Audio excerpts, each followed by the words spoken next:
Want to stop automatic deposits to your Robinhood account? Let's turn off recurring deposits in under a minute.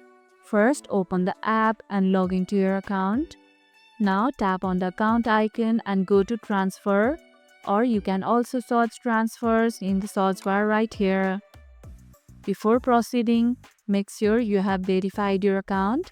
You will need a verified account to access these features. Under recurring transfers, you'll see any automatic deposits you have scheduled. Tap the one you want to cancel, scroll down and select Stop Transfer. Confirm the cancellation and that's it. No more auto funding. If you don't see a recurring transfer listed, it may be linked to an investment plan. Check recurring investment instead. Are you using auto deposits or switching back to manual? Share your style in the comments below.